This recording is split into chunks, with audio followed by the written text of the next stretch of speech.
이번 시간은 이제 교재 238페이지 제3절 등기 신청 방법. 자, 등기는 이제 이렇게 되는 거죠. 신청을 하게 되면 등기관이 접수를 받고요. 접수를 받으면 이제 무엇을 해서 심사를 해서 심사가 이제 끝나면 이제 심사를 하고요.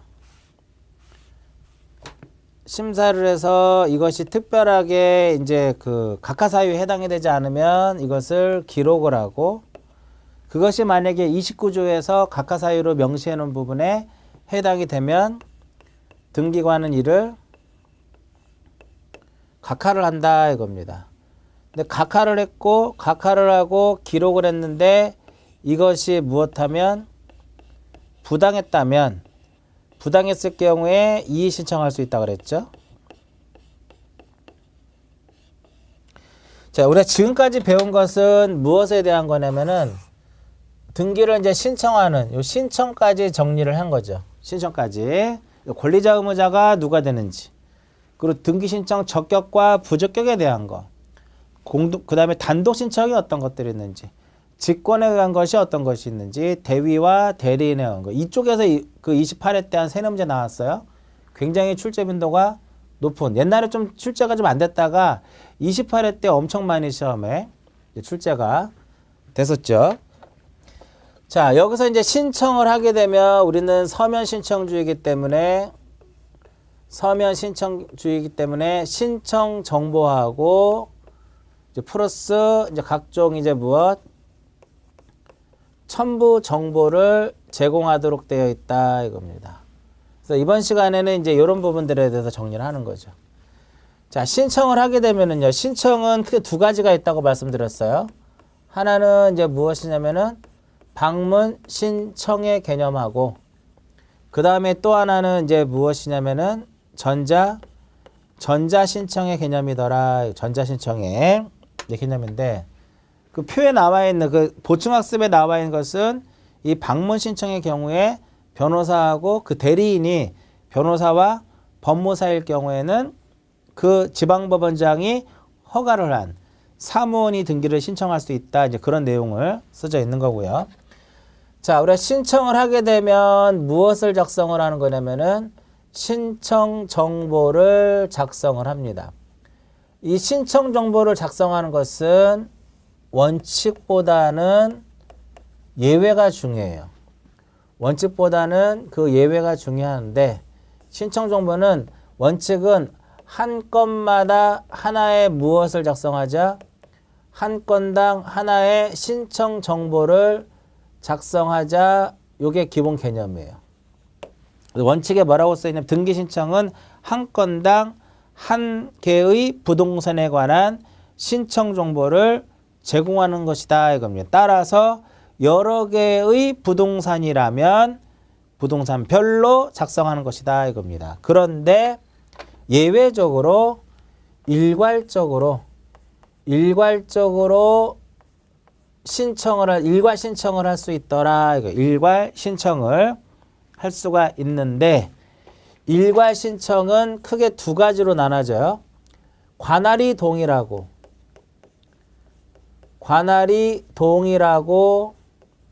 등기의 목적,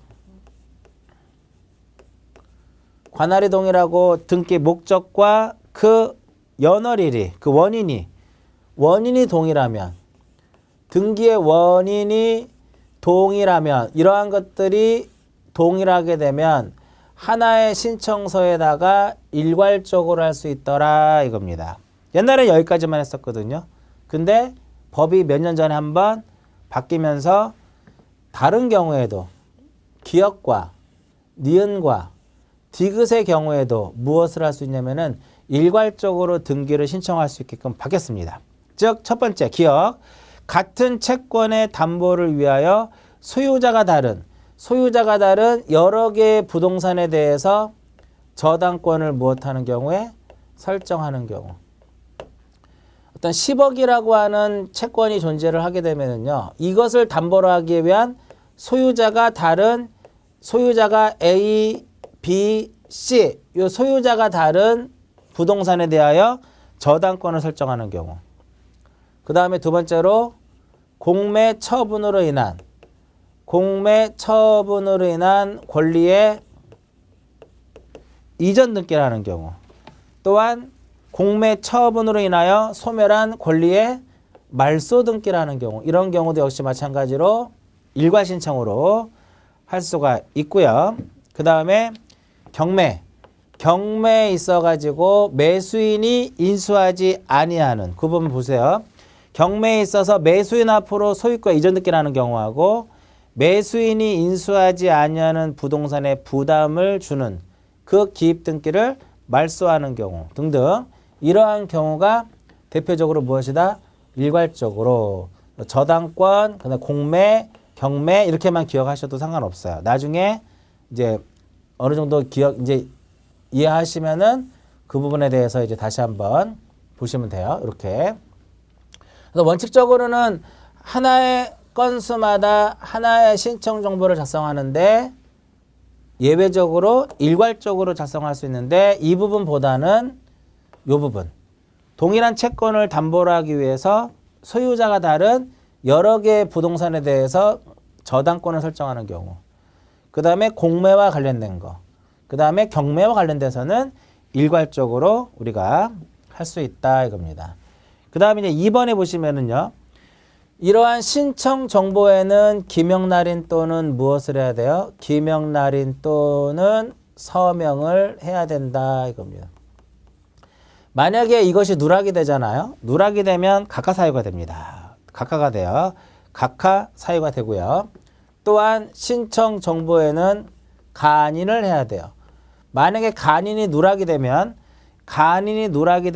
역시 각하 사유가 된다 이겁니다. 신청서가 방식에 적합하지 아니한 것에 의해서 오호에 의해서 각하가 되는데 간인은 반드시 해야 돼요. 근데 만약에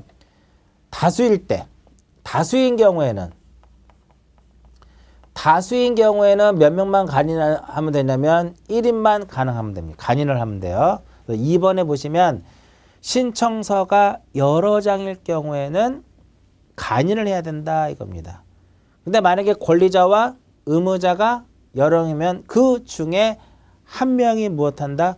간인하는 방법으로 하더라 이겁니다. 다만 신청서에 서명을 했을 때는 각 장마다 연결하는 서명을 함으로써 이를 간인을 대신하더라 이겁니다. 그러니까 이렇게 신청서가 여러 장이면은 각 장을 연결하는 이런 부분에다가 이렇게 서명을 하게 되면 간인을 대신할 수 있다 이렇게 표현하는 거죠.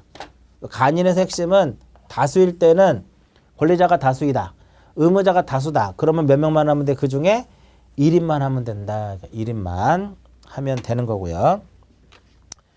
이때 신청 정보에는 반드시 기록해야 될 필요적 정보가 있어요. 반드시 해야 될 필요적 정보가 있고요. 그 다음에 임의적 정보가 있더라 이겁니다. 임의적 신청 정보가 있는데 만약에 필요적 정보가 누락이 되었다면 이것이 누락이 되면 신청서가 방식에 적합하지 아니한 것에 해당돼서 즉 오호에 의해서 무엇을 한다? 각하가 된다 이겁니다. 그래서 반드시 필요적 정보는 반드시 제공하도록 되어 있어요. 그런데 임의적 정보는 제공하지 않아도 된다 이겁니다. 그런데 임의적 정보에 대한 내용, 임의적 신청 정보의 내용이 등기 원인을 증명하는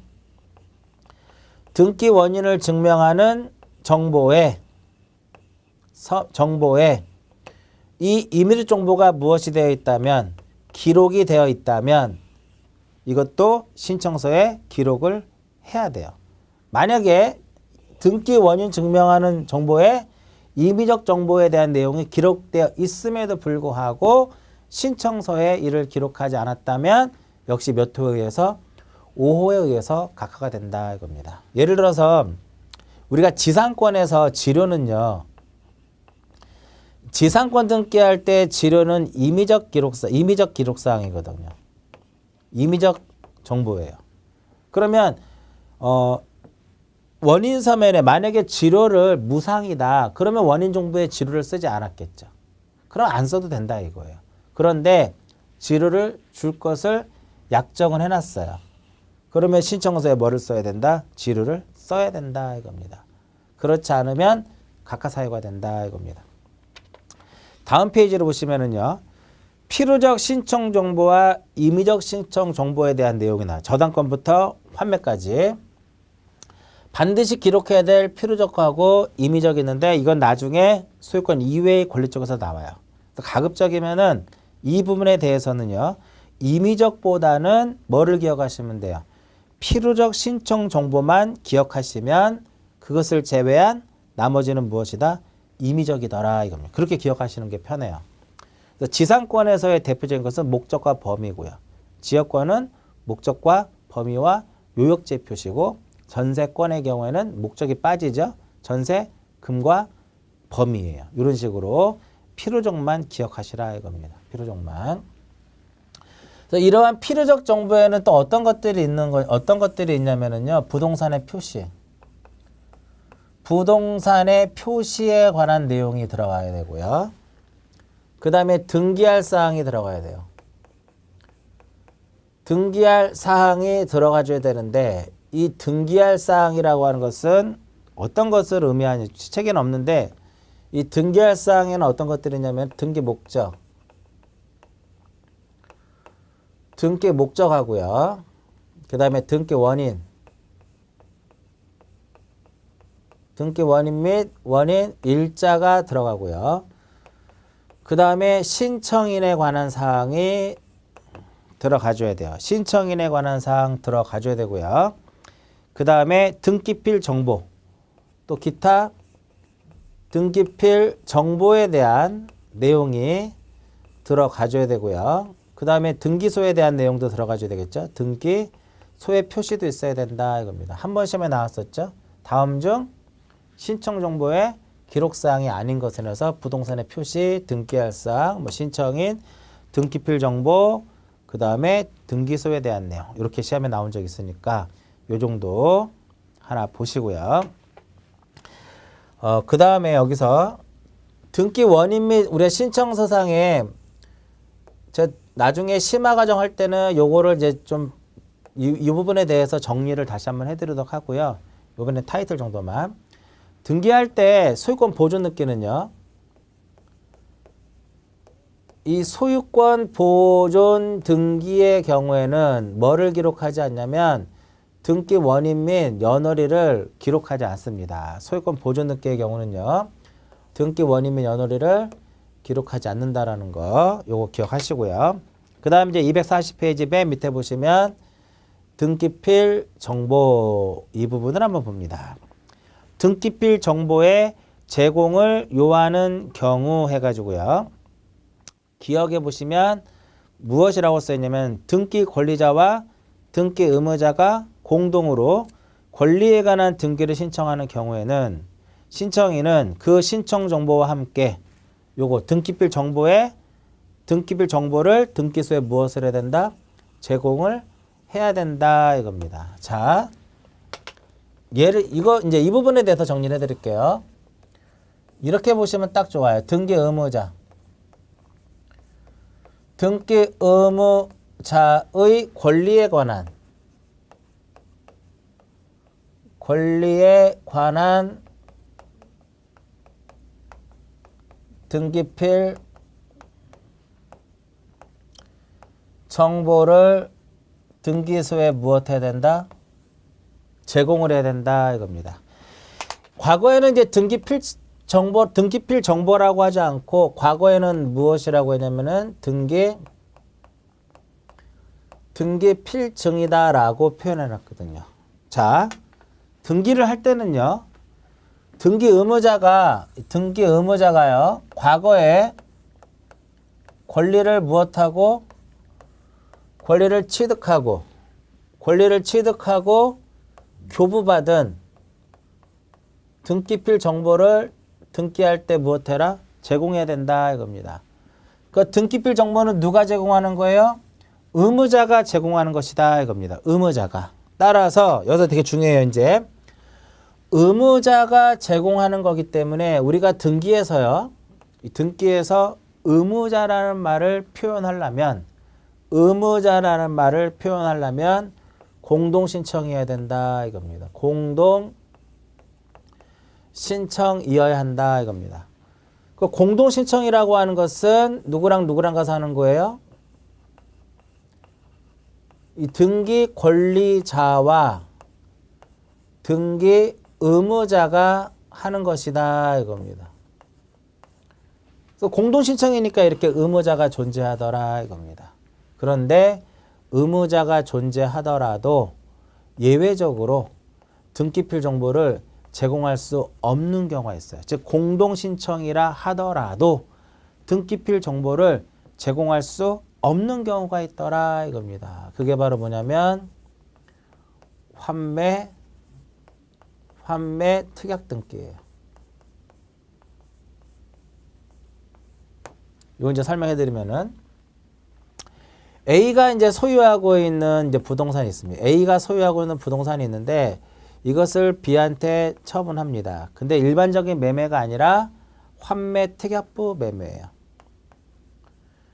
환매 특약부 매매더라 이겁니다. 환매라고 하는 것은 무엇일까요? 매매 목적물을 다시 되찾아오는 것이 바로 보다 환매의 개념이죠. 매매 목적물을 다시 되찾아올 수 있는 것이 환매다 이겁니다. 이때 지난 시간에 말씀드렸듯이 소유권 무엇과 소유권 이전 등기와 환매 특약 등기를 어떻게 해야 된다? 동시에 된다 그랬죠. 소유권 이전 등기하고 요 특약 등기를 어떻게 한다? 동시에 해야 된다 이겁니다. 이때 이 경우에 요 환매 특약 등기 할 때는요. 여기 매도인 A가 매도인이고요. 여기서 B가 무엇이 되냐면 매수인이더라 이겁니다. 근데 환매권은 이 특약 등기 할 때 환매권은 누가 갖는다? 환매권은 매도인이 갖는다 이렇게 돼요. 환매권은 매도인이 갖기 때문에 매도인이 무엇이 돼요? 권리자가 되는 것이고 매수인이 무엇이 된다? 의무자가 되더라 이겁니다. 그러면 등기필 정보는요. 의무자가 과거에 권리를 취득하고 교부받은 것을 제공해야 되는데 따라서 의무자가 존재를 하려면 공동신청해야 한다 이겁니다. 근데 의무자가 이렇게 존재하죠. 근데 예외적으로 환매 특약 등기할 때 누가 의무자? 매수인이 의무자예요. 매수인이 의무자인데 이 매수인은 아직까지 이 소유권을 취득하지 못한 상태예요. 왜? 이 소유권 이전 등기하고 환매 특약 등기는 동시에 하기 때문에 아직은 이 B는 이 부동산에 대해서 소유권을 취득하지 못한 상태이기 때문에 의무자라 하더라도 등기필 정보가 없는 거죠. 제출하지 않는 거예요. 이렇게 하나 기억하시고요. 그러면 단독 신청일 경우에는 의무자가 존재하지 않거든요. 의무자가 존재하지 않기 때문에 단독일 때는 제출하지 않는다 이렇게 되는 거죠. 그런데 예외적으로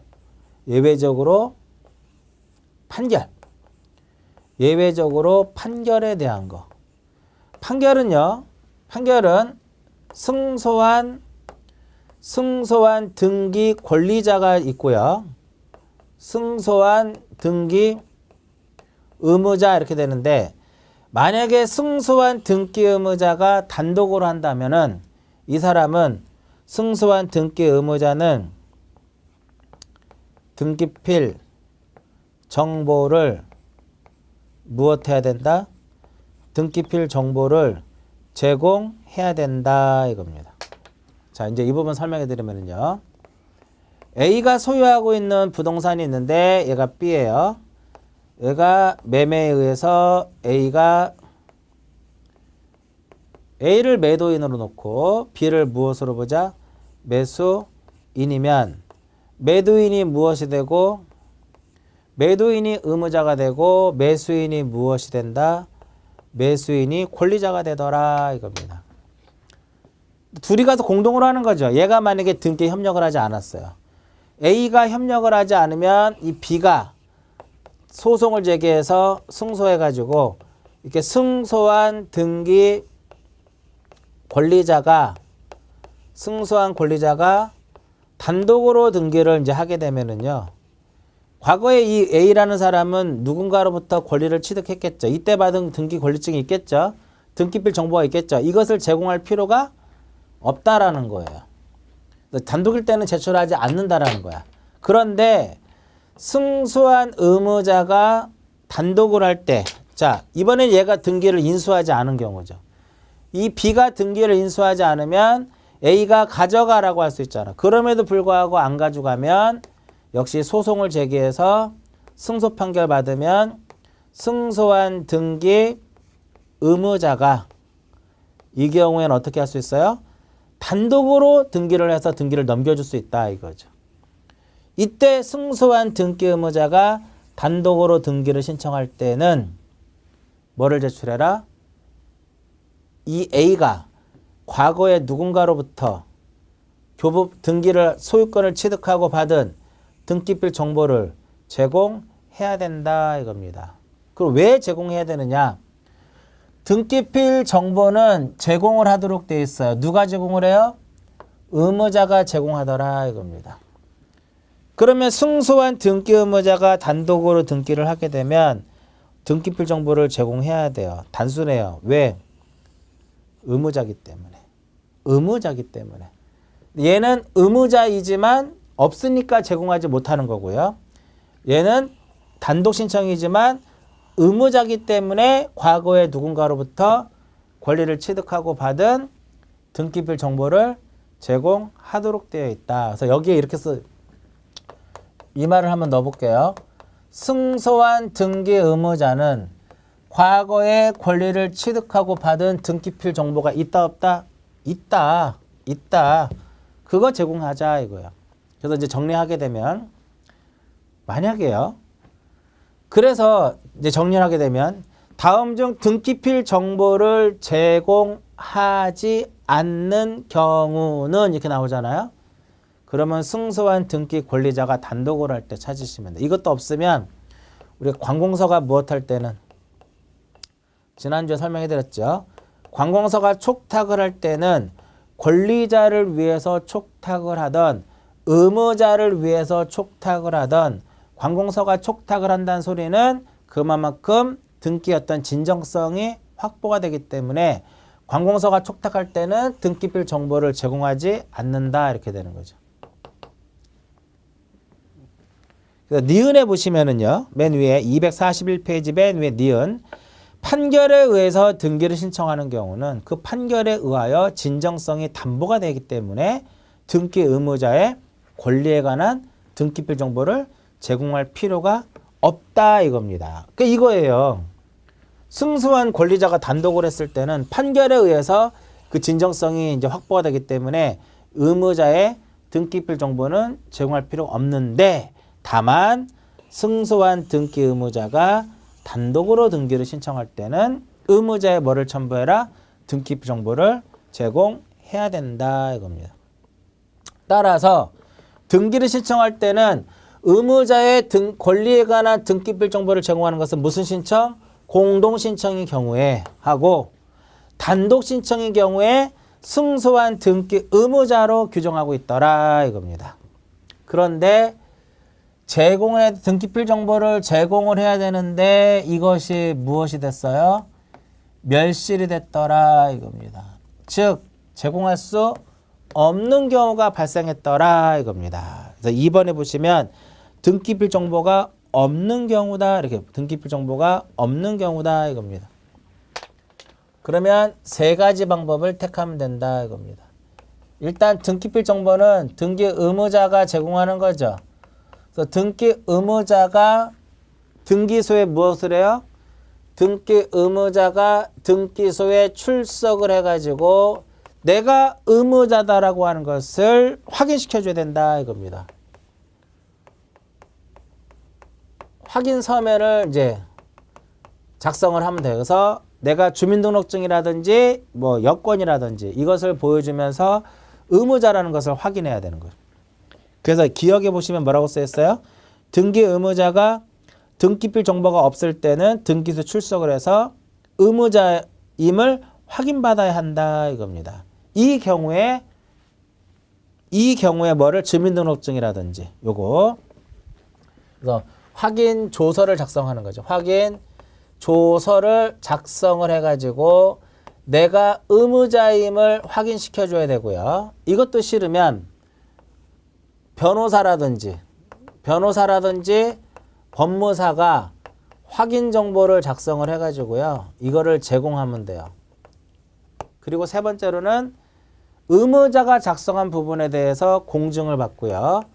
그 공증 서면을 부분을 제출하면 된다 이겁니다. 근데 이 경우에는요. 나중에 인감할 때 나오겠지만 소유권 이외의 권리의 등기 명의인이 의무자라면 이때는 뭐도 첨부해야 되냐면 방문 신청일 때는 인감을 또 제공을 하도록 되어 있다 이겁니다.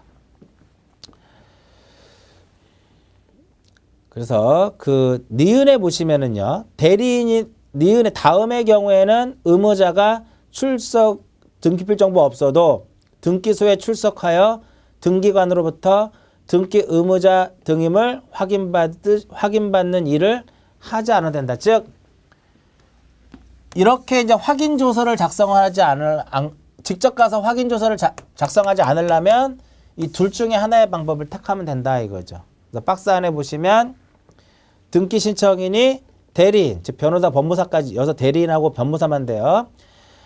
의무자로부터 위임을 받았음을 확인하는 경우에 즉 확인 정보를 제공하면 되고요. 2번에 보시면 공증을 받은 경우더라 이겁니다. 공증을 받은 경우다 이겁니다. 기억을 하시고요. 그래서 이 등기 의무자의 권리에 관한 등기필 정보는 제출하지 않는 경우 하면 뭐를 찾으면 돼요? 단독 신청을 찾으시면 돼요. 제출하지 않는 경우라 하면은. 단독 신청해서 승소한 의무자는 제출하는 거죠. 예외적으로 권리자 찾으면 되고요. 그것도 안 보이면 뭐를 찾는다? 관공서에 촉탁을 찾으면 된다 이겁니다. 일단 여기에서 의미를 찾으시면 공부하기가 좀 편해지겠죠. 자, 그 다음에 이제 전자신청이 나옵니다. 241페이지 맨 밑에 보시면 전자신청 이렇게 나오는데요. 전자신청. 이 전자신청은 아무나 할 수 있는 것이 아닙니다. 이 전자신청은 아무나 할 수 있는 것은 아니고요. 전자신청은 일단 대한민국 국적을 가진 사람 할 수 있고요. 대한민국 국적을 가진 대한민국 국민 가능하고요. 그 다음에 외국인도 가능합니다. 외국인도요. 과거에는 외국인이 안 됐는데 지금은 외국인도 돼요. 그 외국인도 일정한 요건을 갖추면 전자신청을 할 수가 있습니다. 그래서 교재에 일정한 요건이라고 하는 것은 뭐다? 출입국 관리법에 따른 외국인 등록을 했고요. 그 다음에 국내 거소 신고, 다음 페이지. 국내 거소 신고를 하면 가능합니다. 법인도 가능해요. 그런데 이 전자신청은 비법인 사단재단은 요 비법인 사단 재단의 경우에는 무엇을 할 수 없다? 전자신청을 할 수가 없습니다. 이들이 이제 전자신청을 하고자 할 때는 절차가 먼저 뭐를 해야 돼요? 사용자 등록이라는 것을 해야 된다 이겁니다. 사용자 등록. 그래서 만약에 그 사용자 등록이 1번에 보시면 전자신청을 하기 위해서는 그 등기 신청을 하는 당사자 또는 대리할 자격자 대리인이 등기 신청 전에 미리 무엇을 해야 돼요? 사용자 등록을 해야 된다 이겁니다. 이때 사용자 등록은요. 등기소에 가서 하면 됩니다. 등기소에 가서 하면 돼요. 근데 그럼 어떤 등기소에 가서 하느냐? 전국의 아무 등기소에 가서 해도 상관없다 이겁니다. 관할 등기소가 아니어도 전국의 아무 등기소에 가서 사용자 등록을 해야 되는데 이 사용자 등록은 본인이 하거나 만약에 당사자라고 할까요? 당사자들이 전자신청을 하게 되면 당사자가 해도 되고요. 만약에 전자신청도 우리가 자격자 대리인에게 위임을 시킬 수 있는 거죠. 그래서 만약에 전자신청을 자격자 대리인, 즉 변호사하고 법무사가 전자신청을 하면, 위임을 하게 되면 굳이 당사자는 사용자 등록을 하지 않아도 된다 이겁니다. 그런데 여기서 조심할 게 하나 있어요. 사용자 등록은 대리에서 할 수가 없다 이거야. 반드시 누가 하거나 당사자가 하거나 자격자 대리인이 가서 해야 돼요. 어디 가서? 등기소에 가서. 이때 당사자는 주소를 증명하는 정보하고 인감을 제공을 해야 돼요. 근데 이 자격자 대리인은 이거 외에도 자격자임을 무엇해야 된다? 자격자임을 증명해야 된다 이거예요. 자, 그래서 그 3번, 2번에 보시면은요. 신청서를 제출하는 거고요. 3번에 뭐가 써 있어요? 인감증명법에 따라 신고한 인감을 날인하고 신청서를 작성을 하고요. 신청서에 인감을 날인해야 된다 이겁니다. 그리고 뭐를 첨부해라? 주소를 증명하는 정보를 제공해야 된다 이겁니다. 근데 4번에 뭐라고 써 있어요? 자격자 대리인의 경우에는 무엇을? 자격자 대리인임을 증명하는 것을 제공해야 된다 이겁니다. 자, 사용자 등록은요. 대리인이 할 수 없어요. 만약에 A가 사용자 등록을 해야 되는데 A가 귀찮으니까 변호사 법무사를 시킵니다. 나 대신 가서 사용자 등록을 해주세요. 그건 안 됩니다. 그건 안 돼요. 다만 이 당사자가 전자신청을 직접 하지 않고 자격자 대리인에게 전자신청을 하도록 위임을 하게 되면 이 사람은 굳이 사용자 등록을 하지 않아도 되는 거죠. 왜? 이쪽에서 사용자 등록을 하니까. 대리계는 틀린 거예요. 조심하셔야 돼요. 어디 가서 한다? 등기소에 가서. 뭐 제출해야 돼요? 주소증명정보하고 인감. 자격자 대리인은 뭐도 첨부해야 된다? 그 자격을 증명해야 된다 이겁니다. 사용자 등록은 절대 뭐가 안 돼요? 대리인이 할 수 없더라 이겁니다. 기억하시고요. 이때 사용자 등록을 하게 되면 그 유효기간은 몇 년이다? 유효기간은 3년이더라 이겁니다. 만약에 유효기간이 경과가 되면 어떻게 될까요? 다시 사용자 등록을 해야 돼요. 따라서 유효기간 만료일 3개월 전부터 유효기간 만료일까지는 무엇 할 수 있다? 그 사용자 등록 그 기간을 무엇 할 수 있다? 연장할 수 있더라 이겁니다. 만료일 전까지 연장하는 거예요. 연장하더라도 3년으로 하는 것이 3년 기간.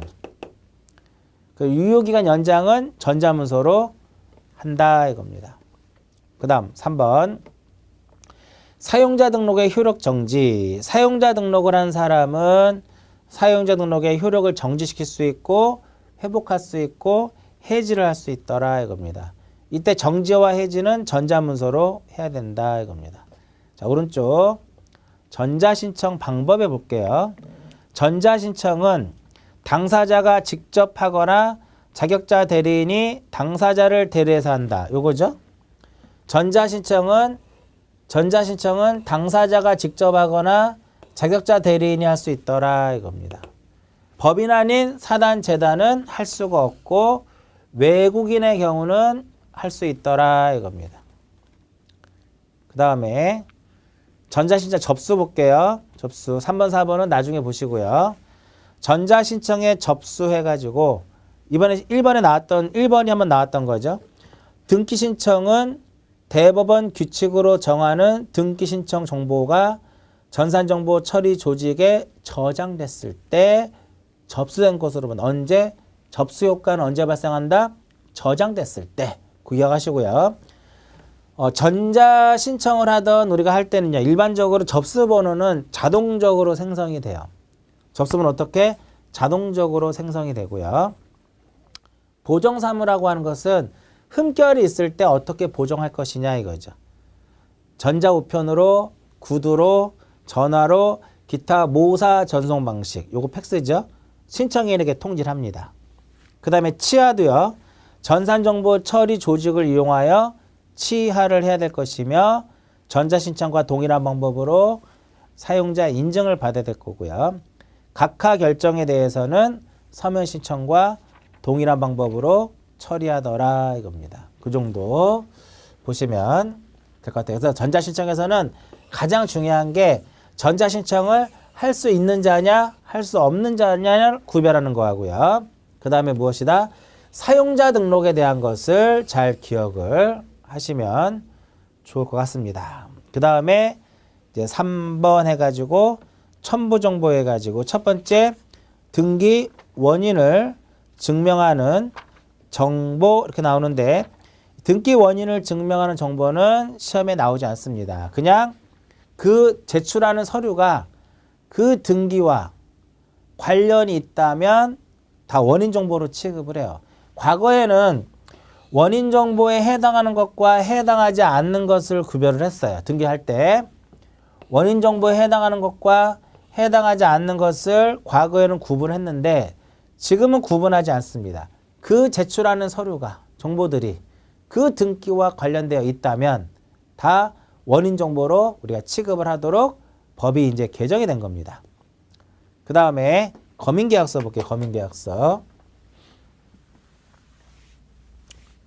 몇 년 전에 검인계약서가 한번 시험에 이제 출제가 이제 됐었는데 이 검인계약서는 여러분들이 중개실무 공부할 때도 중개사법에서도 이 검인계약서가 나오죠. 근데 검인계약서는 뭐 등기에서도 나올 수가 있고 중개사법에서도 검인계약서가 시험에 출제가 될 수 있습니다. 근데 그렇게 어렵지 않습니다. 검인계약서. 그래서 우리 244페이지하고 245페이지 한 두 페이지에 걸쳐 가지고 검인계약서에 대한 내용이 쭉 명시되어 있는데요. 개념만 알아두시면 돼요. 계약을 원인으로 하는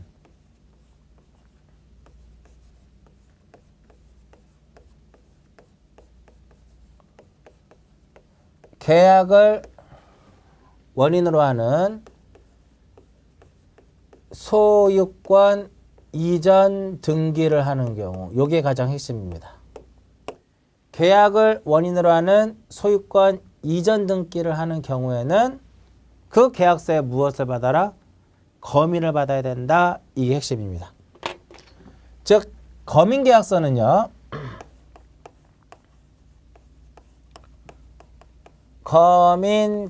검인계약서는 두 가지의 요건만을 충족을 하면 돼요. 그 중에 첫 번째 무엇이다? 계약이라는 거. 두 번째로는 무슨 등기해야 된다?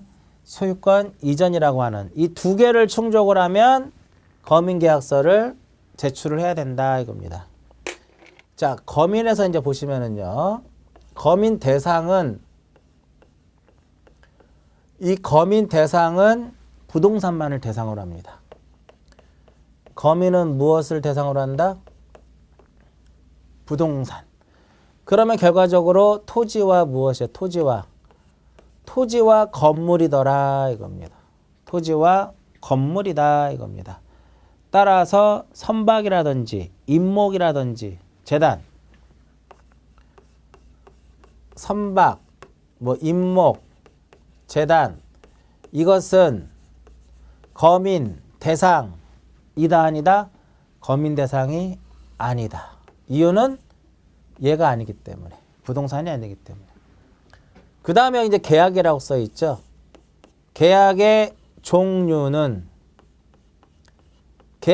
종류는 불문한다 이겁니다. 계약의 종류는 불문하더라 이겁니다. 이것이 유상계약이든 무상계약이든 이것이 쌍무계약이든 편무계약이든 그것이 무엇이라면 계약이고 소유권 이전 등기라면 무엇을 받아야 된다? 검인을 받아야 된다 이겁니다. 그것이 판결이라 하더라도 집행력 있는 판결이라 하더라도 판결서에 무엇을 받아야 된다? 검인을 받아야 된다 이겁니다. 검인을 받아야 하는 경우에 1번에 보시면 맨 위에 보시면 검인계약서에 계약을 원인으로 하는 소유권 이전 등기를 신청할 때는 시장, 군수, 구청장의 검인을 받아야 하고 판결서인 경우에도 판결서에 무엇을 받아라? 검인을 받아야 된다 이겁니다. 그것이 계약이고 소유권 이전이라면 판결서라 하더라도 뭐를 받아야 된다? 검인을 받아야 돼요. 자, 그러면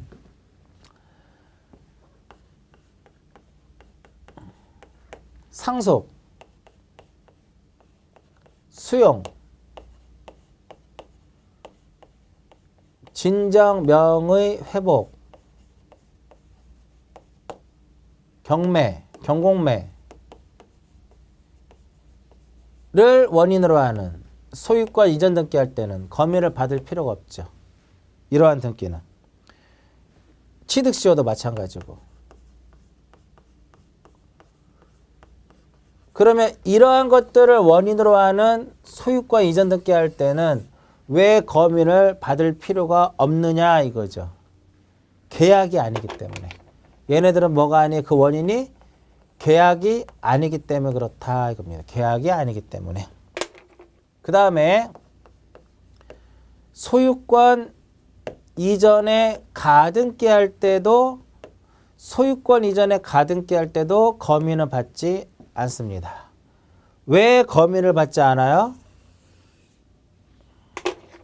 소유권 이전 등기가 아니기 때문에. 가등기잖아. 가등기. 소유권 이전 등기가 아니기 때문에. 그러면 가등기 때는 검인을 받지 않으면 언제 검인을 받으면 돼요? 본등기 할 때 검인을 받으면 된다 이겁니다. 그리고 지상권 설정 계약, 전세권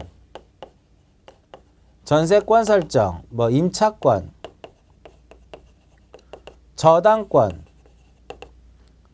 얘네들은 검인을 받지 않죠. 왜냐면 이들은 뭐가 아니기 때문에 소유권 이전 등기가 아니잖아. 그죠? 요거. 그 다음에 계약이면서 소유권 이전 등기를 하더라도 계약의 일방 당사자가 국가이거나 지자체인 경우에는 검인을 받는다 안 받는다? 검인을 받지 않아도 된다 이겁니다. 그 다음에 검인을 받지 않는 경우는 토지거래 무엇을 받은 경우에 토지거래 허가를 받은 경우는 검인을 받지 않아도 돼. 왜냐하면 이 허가권자하고요. 허가권자와 검인권자가 똑같다 이거예요. 근데 검인을 받지 않아도 돼요. 그거 하나 기억하시고 그 다음에 우리는 신고필증. 신고필증을 제출하게 되면 검인을 받지 않아도 된다 이겁니다. 그래서 옛날에는 매매일 때 매매도 계약이잖아요.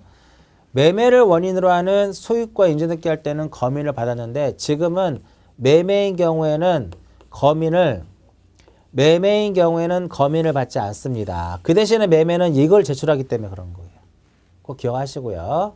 그래서 검인을 받을 필요가 없는 경우는 하면 뭐를 찾아요? 국가지자체 찾을 것. 이거 없으면 뭐를 찾아요? 토지거래 허가서를 찾을 것. 이거 없으면 신고필증을 제출한 걸 찾을 것. 그 나머지는 이런 것들이 눈에 안 보이면 소유권 이전 등기가 아니거나 계약이 아닌 거를 찾으라 이겁니다. 그러면 소유권 말소 등기 할 때는 소유권의 말소 등기를 하는 것도 검인을 받을 필요가 없는 거죠. 왜? 소유권 이전 등기가 아니기 때문에. 항상 검인계약서를 정리할 때는요. 항상 머릿속에 뭐를 기억하셔야 돼요? 계약이면서 소유권 이전이라고 하는 것을 항상 머릿속에 기억하고 이것에 끼워 맞추는 연습을 해라 이거예요. 그래서 244페이지 맨 밑에 보시면 검인을 받아야 하는 경우에 가지고요. 판결서에도 뭐를 받아라? 검인을 받아야 한다 이겁니다. 그 다음 2번에 보시면 가등기 때 검인 안 받는다 그랬죠. 가등기 때 검인을 받지 않으면 언제 검인을 받는다? 본등기할 때 검인을 받아야 한다 이겁니다. 3번 검인을 받았는데 검인의 받았는데 계약의 내용이 변경이 됐어요. 바뀌었다 이거야. 그럼 다시 검인을 받자 이겁니다. 그 다음 4번에 명의신탁 해지를 원인으로 하는 소유권 이전등기 할 때는요. 명의신탁 해지 약정서에 무엇을 받아야 된다? 검인을 받아야 한다 이겁니다. 6번 되게 중요합니다. 5번 공유물 분할계약서도 무엇을 받아야 된다? 검인을 받아야 된다 이겁니다. 검인. 그 정도. 그 다음에 그럼 이제 검인권자는 누구예요? 검인은 관할, 시장, 군수, 구청장이더라 이겁니다. 검인권자는 누구예요? 검인권자는 관할, 시장, 군수, 구청장이다 이겁니다. 그래서 검인은요, 그 부동산 소재지를 관할하는 시장, 군수, 구청장에게 검인을 받아야 돼요. 이때 이 시장, 군수, 구청장은 형식적인 구비 요건만을 심사를 해서 검인을 딱 찍어줍니다. 그래서 심사 권한은 무엇이다? 형식적 심사만 한다 이겁니다. 사실적, 실질적 심사한다 그러면 X가 되는 거고요. 그 검인은 누가 신청할 것이냐? 누가 신청해요? 계약서를 작성한 1인, 계약 당사자 중 1인 또는 그 위임을 받은 자 또는 계약서를 작성한 변호사, 법무사, 중개업자가 그 부동산 소재지를 관할하는 시장군수 구청장에게 검인을 받을 것을 이제 요청하면 된다 이겁니다. 그 다음 페이지 검인권자 또 한 번 나오죠. 검인권자는 형식적인 그 구비 요건만을 심사를 해서 검인을 해주더라 이겁니다. 그 다음 2번 등기 원인에 대한 제3자의 허가, 동의 또는 승낙이 필요한 경우 농지 취득 자격증명 한번 쭉 보세요. 농지를 취득하는 경우에는 농지 취득 자격증명을 받아야 된다 이겁니다. 다만 국가, 지자체가 취득하는 경우 진정 명의회복, 취득시효, 상속, 수용 이런 경우에는 받지 않는다 이겁니다. 그다음 토지거래 허가. 자, 토지거래 허가는요. 허가 언제 받도록 되어 있어요? 두 가지만 만족시키면 돼요. 소유권 이전 등기하고 지상권 설정이나 지상권 이전 등기. 또 여기에 무엇을 포함해요? 예약을 포함하기 때문에 가등기할 때도 무엇을 받아야 된다? 허가를 받아야 된다 이겁니다. 그럼 가등기 때 허가를 받았기 때문에 굳이 본등기할 때는 허가받지 않아도 되고요. 이때 이러한 소유권 이전, 지상권 설정, 지상권 이전이라 하더라도 무상일 때는 허가를 받지 않습니다. 반드시 유상계약일 경우에만 허가 대상이다 이겁니다. 따라서 무상이면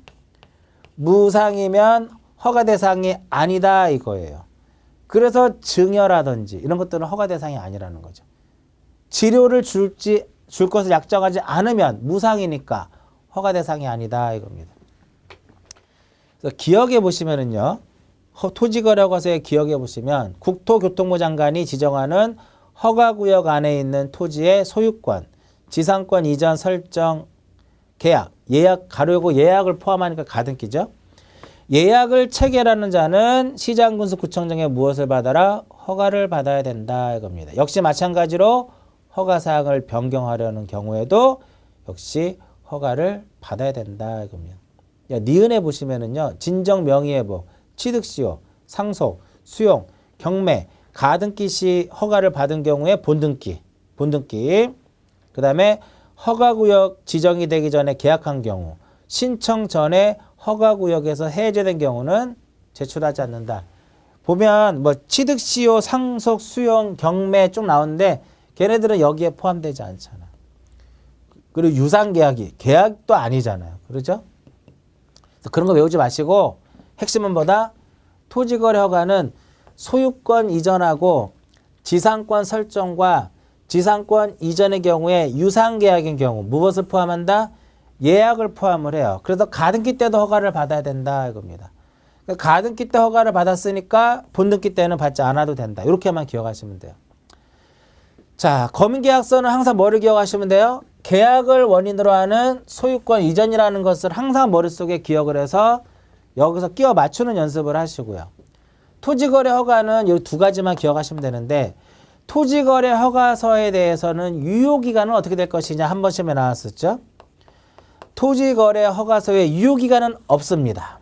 다만 발급된 지 오래돼 가지고 증명력이 의심스럽다면 최근에 발행한 것으로 요구할 수 있어요.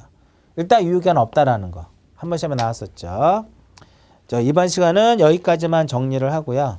다음 시간에는 인감증명. 자, 인감증명은 우리가 전자신청일 때는 제출하지 않고 방문신청일 경우에만 인감을 첨부하도록 규정이 되어 있습니다. 다음 시간에는 인감증명하고 나머지 첨부 정보에 대한 내용하고 그 다음에 이의신청 이쪽 부분을 정리를 해서 3장을 마무리 짓도록 하고요. 이번 시간은 여기서 마치도록 하겠습니다.